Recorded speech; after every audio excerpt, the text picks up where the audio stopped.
And get ready for thunder because Intel had just pulled back the curtain on the brand new Thunderbolt 5 solution and is nothing short of revolutionary. We're talking mind-boggling speed of up to 120 gigabits per second, an impressive 240 watt charging capacity, and the ability to support jaw-dropping 8K visual at a staggering 540 Hz refresh rate. What's more, Thunderbolt 5 is built on an industry standard, including USB 4, DisplayPort 2.1, and PCI Express Gen 4, ensuring full compatibility with previous version.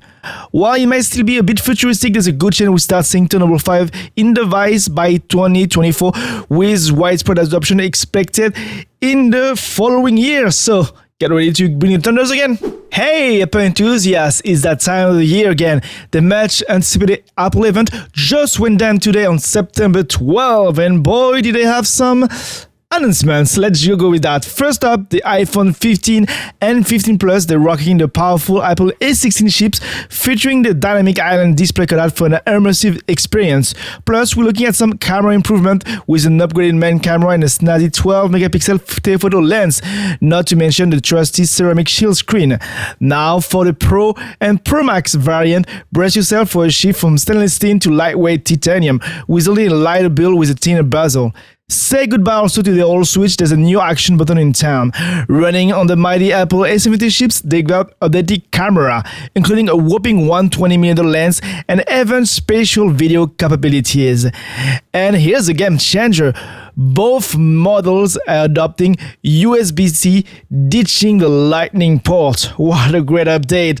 As for the rest of the Apple lineup, we're seeing some small but meaningful update for the Apple Watch and other accessories. So, same old Apple. Hey there, game developers.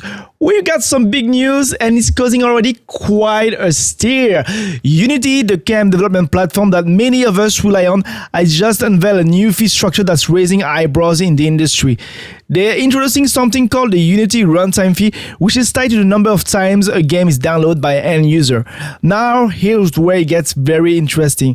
For Unity Personal and Plus subscriber, you're looking at a fee of 20 cents per install, while Unity Pro and Enterprise user can expect to pay anywhere from 0.1 to 0.15 per install.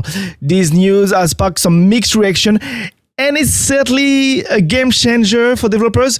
Maybe not good news. Time to download a lot of the same game every time to make some money. And that's all for all the tech news this week. Let's meet again next week on Tuesday.